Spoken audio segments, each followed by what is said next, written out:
Freud foi, né, a psicanálise, existe a fundamental, etc.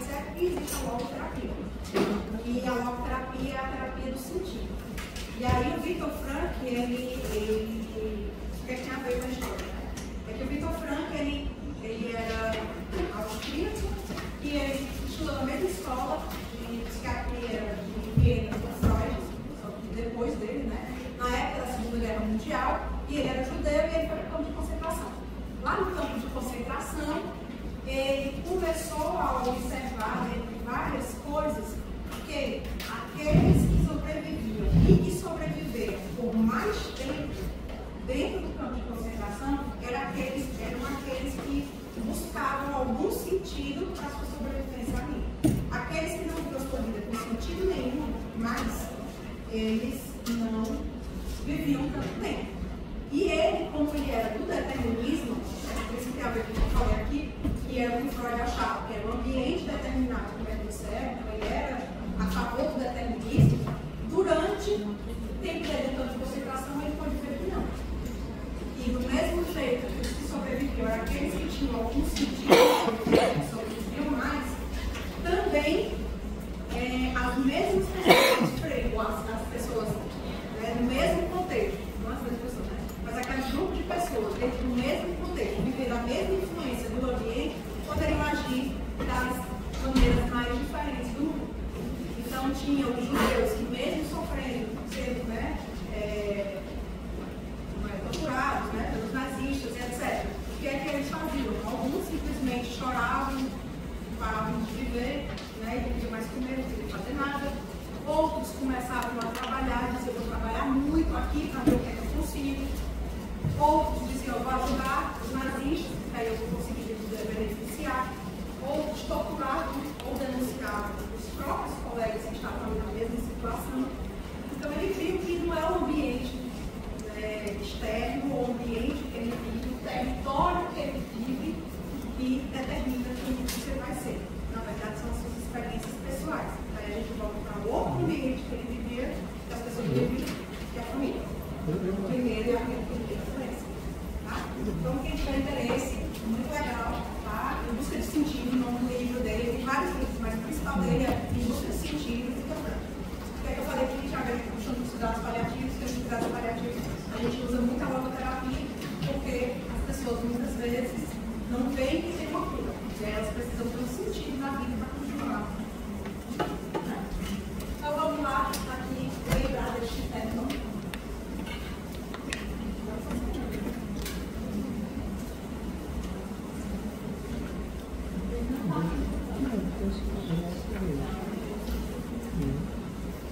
Um momento histórico aqui, vocês viram como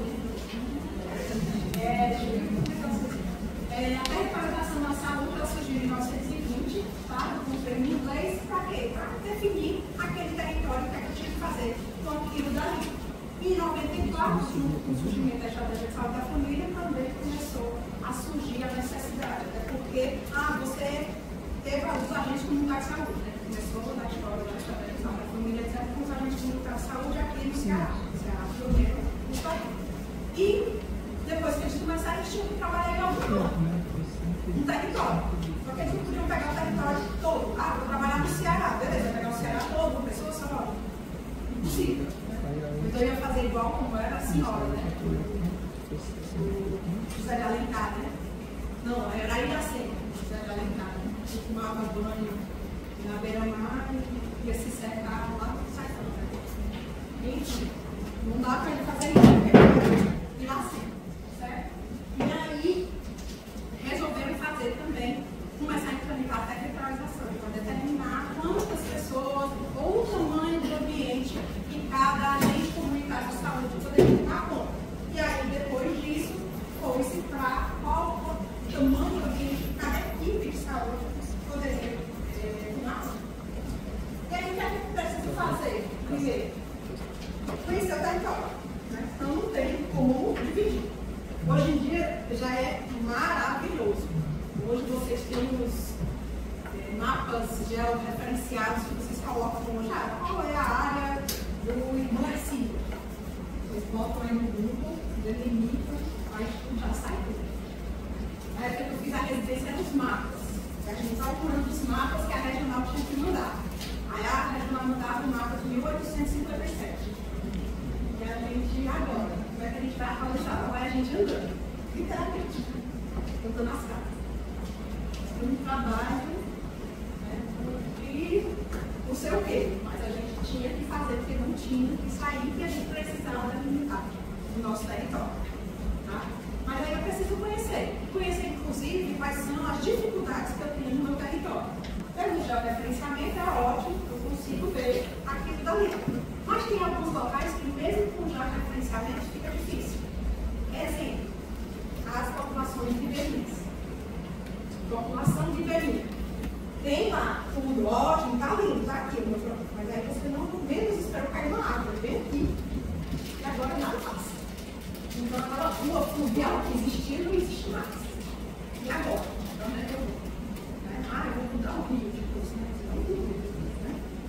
E aí você não sabe o que vai fazer daquilo dali e mudou, de repente, o seu território. Tá? Então, ajuda o georreferenciamento, sim, mas às vezes você tem que conhecer também um pouquinho na velha e boa caminhada. Não precisa ser a pé, tá? Hoje em dia o perigo está grande, você pode tentar ir de carro alguém para você conhecer pelo menos o território de onde é que você está e saber o que é que existe ali para você conseguir fazer uma boa territorialização. Até saber os pontos que são problemas de estão causando, por exemplo, saúde ou doença. Agora, nessa época que a gente está, agora do ano, muita chuva. Fortaleza teve recentemente a maior, o Ceará teve recentemente a maior chuva das últimas décadas, né? Foram 210 milímetros de chuva no Rio. Então, o que é que traz com isso chuva? Não é só o alagamento dos viadutos que a gente passa aqui, não. Né? O lago, para quem conhece, quem anda na Lago do Graça, inclusive não é só aquele rio que fica ali também, não. Termina trazendo muitos problemas para os moradores em áreas mais afastadas, ou que não tenham tantas condições. Então, vocês terminam vendo muito dentro do jornal famílias que perderam tudo, que a casa alagou, com água, levou tudo, que tem outros eletrodomésticos. Vem a questão de árvore que caiu e pegou fio de fio elétrico. E paciente sendo eletrocutado, gente sendo eletrocutada. Teve um infortúnio, né, que teve recentemente de um impacto de uma parede, né, de um prédio. E por conta da chuva, a casa ficou ruim, e aí uma mulher estava no colchão e o muro caiu em cima dela, né, para dar a obra. Então, assim, existem várias coisas que acontecem por problemas geográficos, por problemas climáticos. Se eu não conhecer o meu território, eu não vou saber se eu preciso agir mais ou menos naquele momento. Se você acha, por exemplo, você está trabalhando numa área que tem essa questão do alagamento muito forte, o que é que você pode esperar? Muita gente vai chegar no posto depois do cliente. Pode ter o risco de leptospirose aumentar. Então, você está atento ao ao tipo de doença que você vai chegar ali, você está sabendo se o território é daquele jeito. De pessoas que vão perder as medicações, você vai ter que renovar isso tudo de novo, porque perdeu o cachorro de novo. Então, são vários transtornos que, se eu não estiver preparado, não consigo para o território, simplesmente vou achar que isso não acontece. E saber também que no próximo ano vai acontecer tudo de novo. E se você não tiver um plano para isso, você vai ficar só, literalmente, chutando uma moeda. Tá? Vamos conhecer o território. E, como eu disse, eu tenho que fazer isso para eu saber o que é que acontece com o território e quais são as necessidades desses grupos, tá? Que estão ali, que são bem diferentes. Porque dentro do mesmo território eu posso ter um grupo que vive numa área extremamente de risco. Por exemplo, deixa eu ver. O Miriapó, vocês moram no Miriapó também? Ali próximo do seu vizinho? É uma vez. Não, né? O Miriapó, por exemplo, ali ele tem locais onde fica muita gente, com muita chuva, e aí alaga bastante ali. Mas tem local que tem vários prédios lindos e maravilhosos. E aí eu preciso saber, porque a necessidade desse prédio provavelmente vai ser de alguma outra coisa. Vai ser, por exemplo, de um chegador que estava alagado hoje, e quem estava nessa área totalmente alagada, o problema dela já foi completamente diferente. Então, até isso a gente precisa saber quando a gente está fazendo a territorialização. A área, normalmente, ela é delimitada, tá, geograficamente. E aí, por que eu estou dizendo normalmente? Porque tem alguns locais que você não consegue fazer geograficamente muito bonitinho o desenho, até onde vai, porque na territorialização, além de eu ter um espaço X para eu dar assistência, a minha área de abrangência, minha área descrita, eu também tenho que ter um número máximo de pessoas. Então, por exemplo, Rio de Janeiro, os morros do Rio de Janeiro, você tem que ter no máximo, que se fala, de 2.000 a 3.500 pessoas. Eu consigo dividir um determinado morro em 4 pedaços, porque no morro não tem 2.000 pessoas, tem 20.000. Eu consigo colocar 10 equipes ali dentro? Muitas vezes não. Tá? Então, por isso que eu disse que às vezes é geograficamente, outras vezes não. Tá? Eu posso determinado tempo e tento manter ali o máximo de pessoas que eu puder. E aí, por isso que, por exemplo, no Rio de Janeiro, tem equipe de saúde da família que tem 10.000 pessoas na sua área descrita. Então, porque ele não consegue cortar aquilo dali.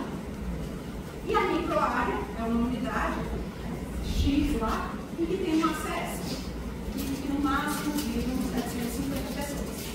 Isso também virou um pouco de coisa do passado, porque hoje em dia, cada vez menos, infelizmente, estamos tendo acesso dentro das unidades básicas de saúde. E eu acho que quando vocês rodam dentro das unidades, vocês veem que a maioria dos acessos que eles fazem ficam dentro da unidade, fazendo função administrativa. Saem para visitar as casas, poucos deles que vão.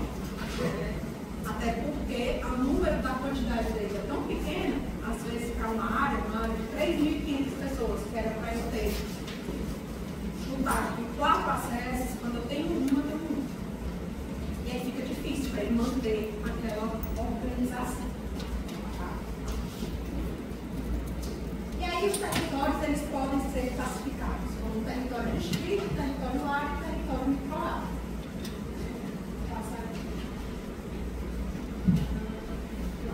Território solo. Ela é definida de acordo com esses critérios geográficos. Então, eu só tenho pela geografia. Leia-se este mapa aqui, que ele fala da cidade de Uberlândia. Então, ele tem o setor norte, o setor leste, o setor oeste, o setor isso, tá? Faz a determinado canto e tudo. Então, eu sei. Normalmente, esse território solo significa município, muitas vezes. Tá? Ou seja, cidades. Tá? E aí, eu determino com aquele território. Ou pode ser bairro. Aí eu determino só para um número. No bairro, vamos dizer, a partir de agora, no bairro, só vão viver 3.000 pessoas. A expulsão não vai. Né? Antigamente podia até ser, eu dizer, existiam 5, 6 pessoas morando em casas. Agora não, tem um prédio que tem quantos apartamentos, 50 apartamentos, e em cada apartamento tem 5 pessoas. Então aquele que eu tinha como uma casa de 5, ficou com 50.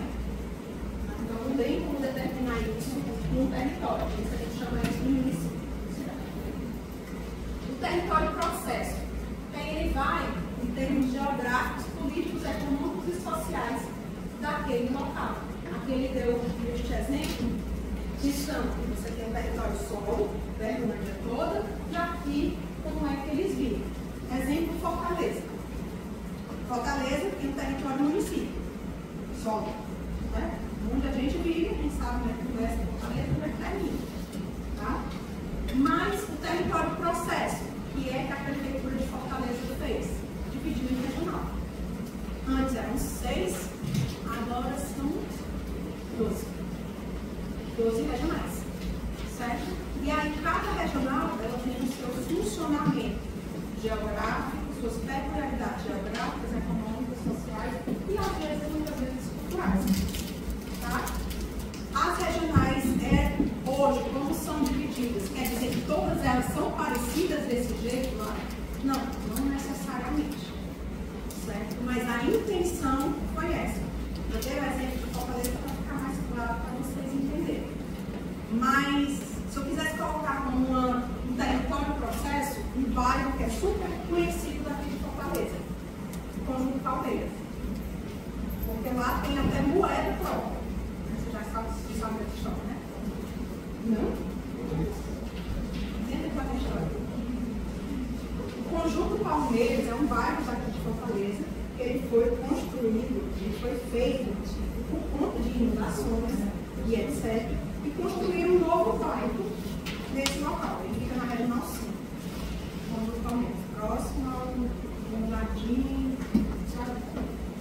E fizeram entre um e outro, fizeram isso aí. Mas era um local que não tinha saneamento, não tinha direito, fizeram só um bairro mesmo de jogar lá. Aí a comunidade resolveu começar a se organizar. E eles começaram a fazer, entre eles, uma determinada pessoa de lá, resolveu começar a organizar um sistema econômico lá dentro desse próprio bairro. Em que eles pegavam, ele fez tipo um banco, mas não um banco, lá, e que alguém chegava, sei lá, você está com essa garrafa, você não está precisando mais dessa garrafa, ela está precisando. E ela tem esse celular que ela não está precisando mais, mas ela está precisando. Essa garrafa paga esse celular? Não, mas tira a garrafa e o outro celular mais antigo, para ver se daqui que seja mais novo, por exemplo. Então ele ia fazendo, certo? Esse esquema. Até o momento que ele disse, não dá para ficar fazendo esse esquema com essa troca de um pelo outro, a gente vai ter que classificar isso em termos de dinheiro. E aí ele começou a fazer o dinheiro que se chama Palma. E lá, isso foi crescendo, crescendo. Hoje em dia já existe um banco lá, com várias sedes desse banco, que é o Banco Palma, e dentro do bairro, do Palmeiras, roda tanto real quanto Palma. E é reconhecido. Já foi motivo, inclusive, de estudos internacionais já de economia e de organização interna das pessoas. Né? E aqui também.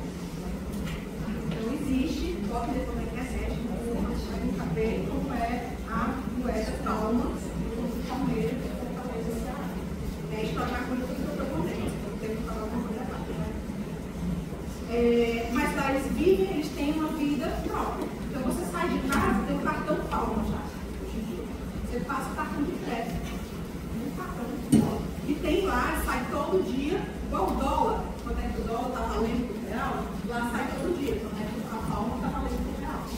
A conversão para você fazer. E a sociedade de lá se organizou desse jeito. E vivem muito bem, obrigado. E com essa Palma, que é um lucro do banco, terminou sendo revertido todo para o próprio bairro.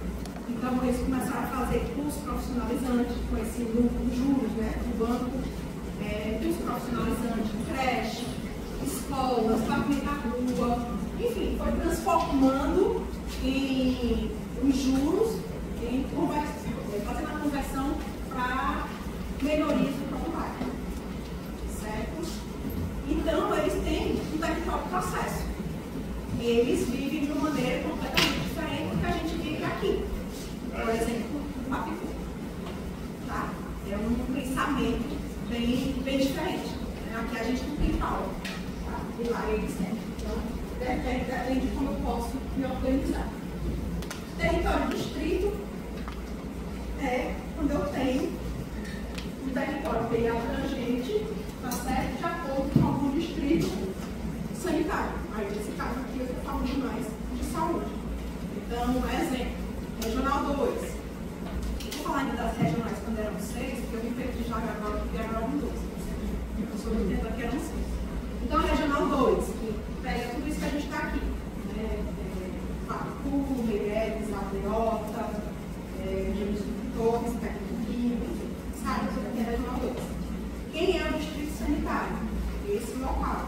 Por quê? Porque eu tenho de referência, eu tenho, inclusive, um hospital. Que é quem, aqui no caso, o Hospital Geral, tá vendo? Quando a gente fala de SUS. Então, tudo que acontece, ó, teoricamente, dentro dessa regional, é para ir para o Hospital Geral. Só que não acontece aqui, né? Teoricamente, seria para ir para lá. Tá? E aí entram os hospitais também municipais. Também nessa regional aqui, continua sendo uma HGF. Quando eu passo para a regional, a antiga regional 6, que é aquela redonda, né?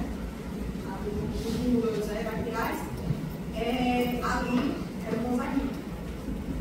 O Gonzaguinho desse jeito. Tá certo? Que tinha, agora já virou outra coisa, que tem alguém ali desejando, não mais que é só saúde da mulher. Não entra muito nessa história. Tá? Mas aí ele faz mais ou menos isso, essa divisão por distritos para eu ter referenciamento para certos locais de saúde.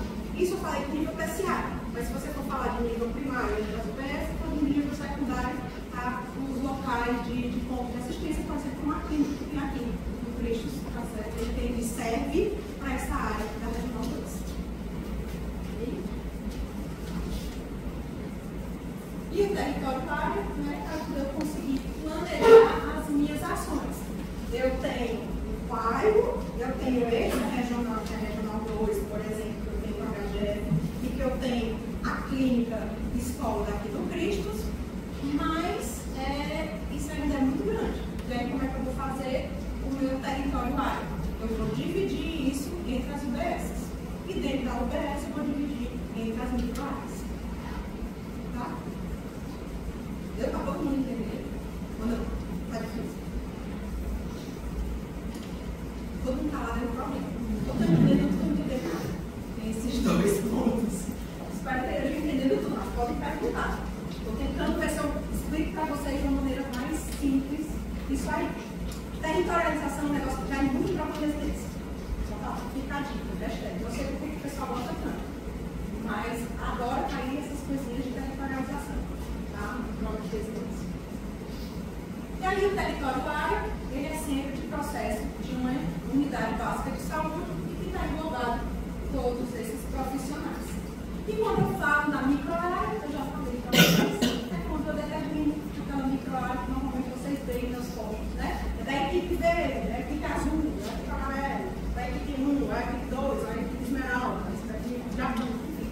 Aí não dá um nome para as suas equipes só para dizer para a micro-área que eles estão dividindo dentro daquela mesma território da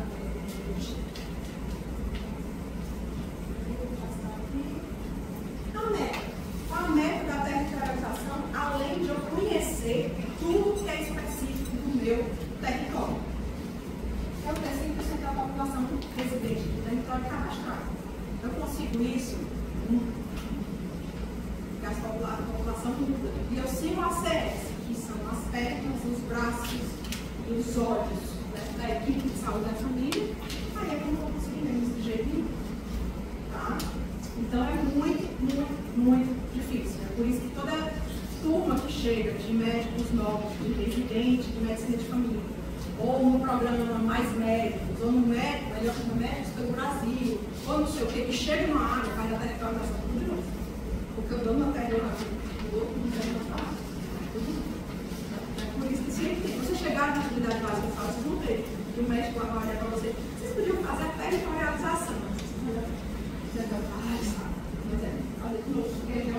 sempre tem muito problema. E aí a gente tem hoje uma ideia do mapa inteligente, que é aquele mapa que quando a gente faz pelo Google, o próprio Google, ele nos ajuda a fazer isso. Vocês sabem que pode construir o próprio mapa seu dentro do Google, né? Vocês sabem. Vocês viram. Dentro do Google, você colocar no My Maps, né? Dentro do Google My Maps, você com a sua conta do Gmail, se você tiver, se não tiver, não vou falar conta do Gmail. Mas se você tiver a sua conta, se não tiver, você vai dar. Você pode fazer o seu mapa do jeito que você quiser. E aí você pode marcar onde é que são as coisas, você pode delimitar o que é que você quer fazer, você pode fazer um mapa sobreposto a outro, você pode ir marcando, sei lá, as ruas que você quer visitar, o paciente que você quer visitar, e aí você entra no local da marcação, você ainda pode escrever um monte de coisa, ainda linka com os arquivos sobre o Drive, dá para você fazer um monte de coisa. E isso é um tipo de mapa inteligente. Por quê? Porque qualquer pessoa da equipe pode fazer. Não precisa necessariamente ser o ACS, ou ser o enfermeiro, ou ser o médico. Qualquer um, inclusive o pessoal que é administrativo. Ah, fulano chegou na administração, chegou lá na recepção, né? Do posto. Ah, fulano certo. Endereço tal. Não, mudei de endereço.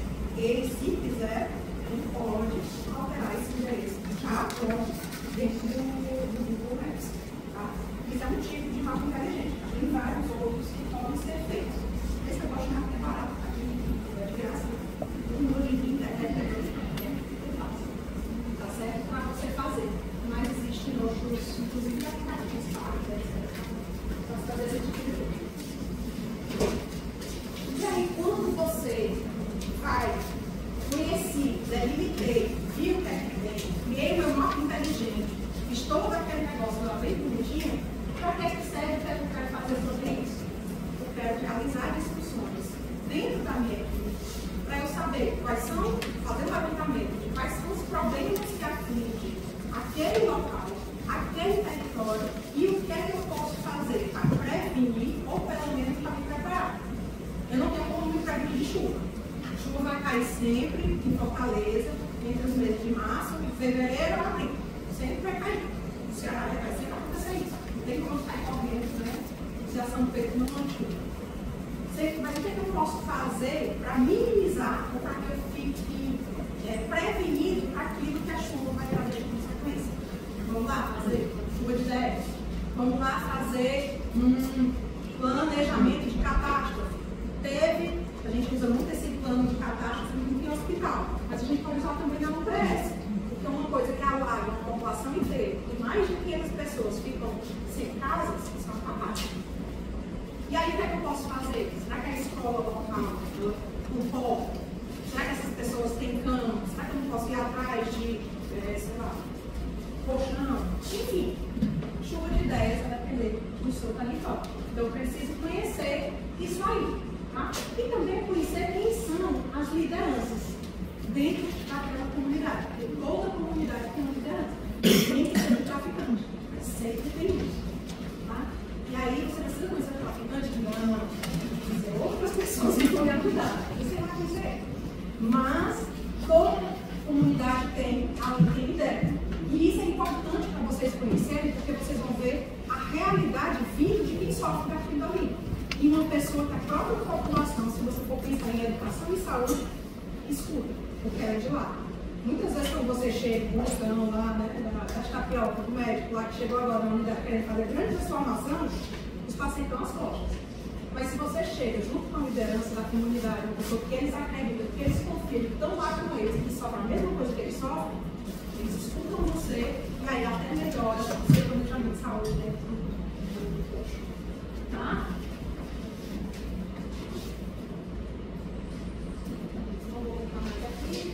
Também nessa fase da apropriação, marcar os locais que tenham maior relevância com maior problemas, delimitar isso aí, tá? Porque a gente tem muito local, como eu já disse, de risco ambiental. E aí eu preciso também saber disso. Assim como eu tenho também locais, eu estou vendo aqui, tem que colocar os locais que tem unidade básica dentro daquele território, que tem igreja, que tem algum local que seja de reunião comunitária, onde há feira. Onde há feira precisa saber preciso, porque quem mora ali perto, normalmente no outro dia da feira, pode estar com um monte de problema. O pessoal joga o lixo todo na frente da feira e ninguém. Aí a feira é no sábado, dentro da comunidade, no outro dia está a rua cheia de lixo. Né? E os pacientes chegando com diarreia sem saber por quê. Então precisa também ter um pouquinho de noção dessas coisas. E hoje em dia, acrescentar as zonas de perigo, de alta periculosidade. Tem área que a área toda é um perigo só, tem. Mas dentro dessa área é um perigo só, tem área que é mais perigosa ainda. E que você vai tentar, ao máximo, se prevenir.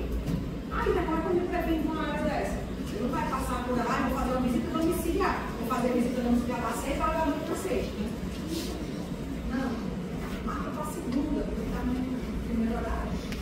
Certo? Normalmente dá certo. Enfim, você vai tentar organizar aquilo dali. Ou até mesmo de você dizer, não vou fazer uma visita domiciliar. Existe um programa aqui em Fortaleza, chamado Melhor em Casa. Não foi no Brasil todo, mas aqui também existe Melhor em Casa. Em que várias vezes a polícia passa para eles um relatório todos os dias daquelas áreas que eles têm daquela área que eles não podem fazer visita. Porque foi o local que teve tiroteio, foi o local que teve venda de drogas, foi o local que foi ameaçado, e por aí vai. Porque é igual aquela história de a gente ter acidente, né, em via pública. Vocês viram lá, a DLS, né?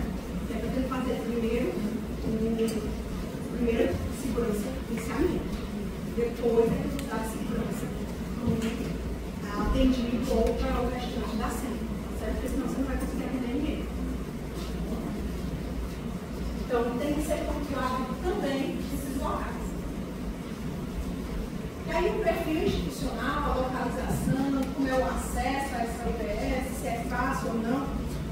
Só falando de violência, vou falar de novo outra coisa sobre esse acesso à UBS. Eu vou saber o meu território.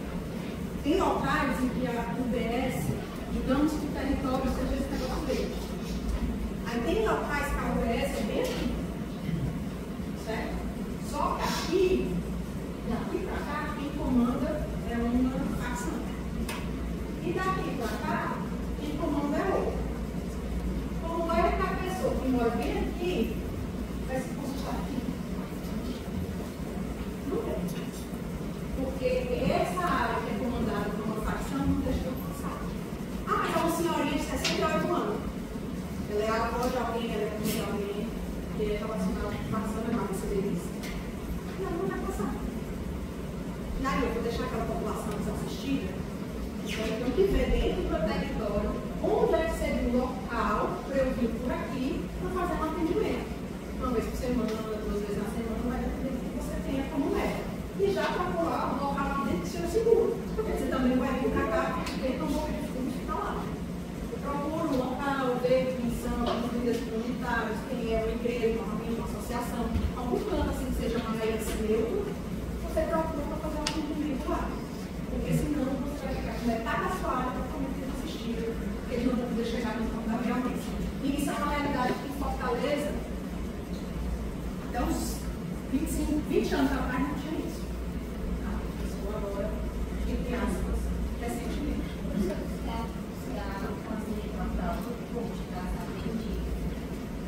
Pode. Oficialmente pelo SUS, o SUS é universal. Ele é universal, ele é integral. Isso é o que está escrito. Na prática, ele não consegue. Ele vai para o endereço dele. E o endereço dele diz que é do outro povo. Mas lá, ele mora grudado com esse outro posto daqui. O endereço dele diz que o CEP dele é daquele outro. É inteligente, né? Mas é uma maneira que se tem de tentar organizar. Oficialmente, eu moro, sei lá, no Janguru Sul, eu posso ir para o Pirapu, pelo Sul ele não é universal. Né? Ele não tem idade, não é para todos, ele é equilibrado. Então eu posso ir lá. Eu não vou chegar no meu médico, só chego na minha de lá, não tem nada para mim. Ah, vou conseguir? Não.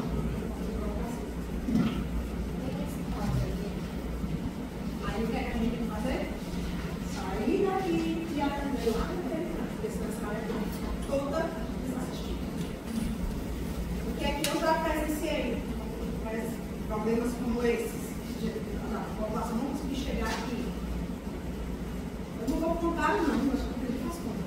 Mas 50. Umas 50 mulheres, mais ou menos, durante o período aí de um ano, chegando ao 9º mês de gestação sem nunca ter feito pré-natal.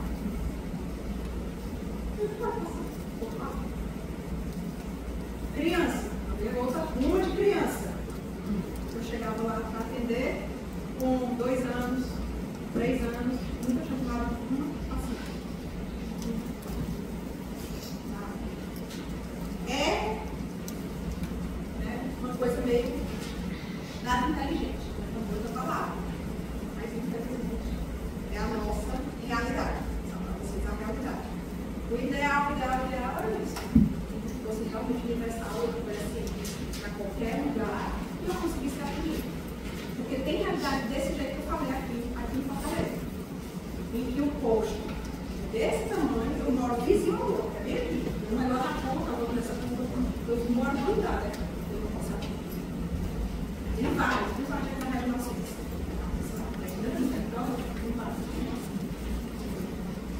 Alguns exemplos de teleparalização.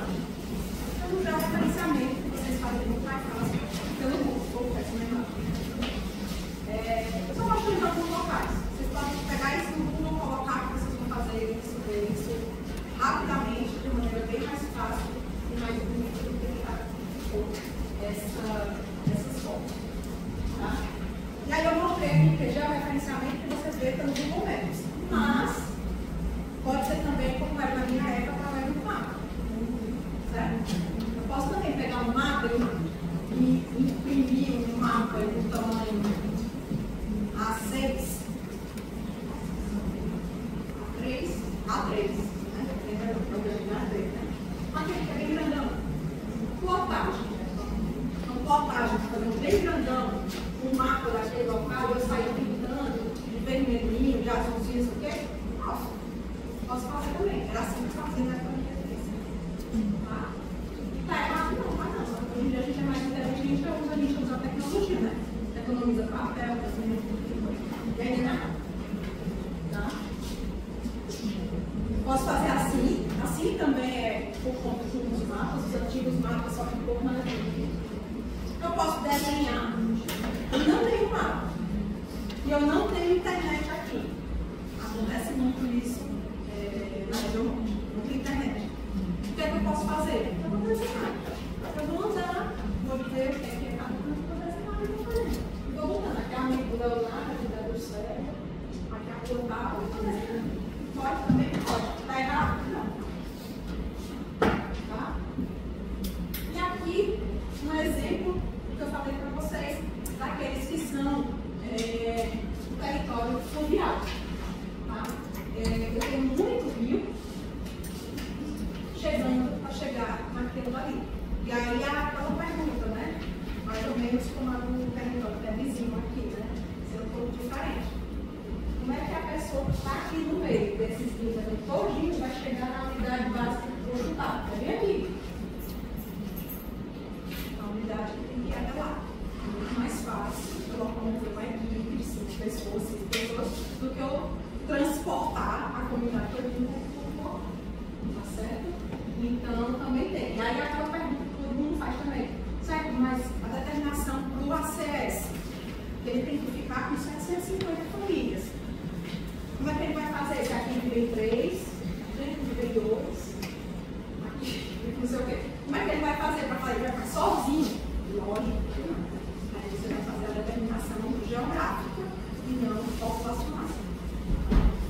Porque não dá para você deixar com um agente de saúde o local todo, porque ele tem que ter um número de 750 pessoas para ele coordenar. Tá bom? Aqui normalmente são os locais mais difíceis que você tem para fazer territorialização. Porque tanto é difícil de você chegar, como é difícil de você sair.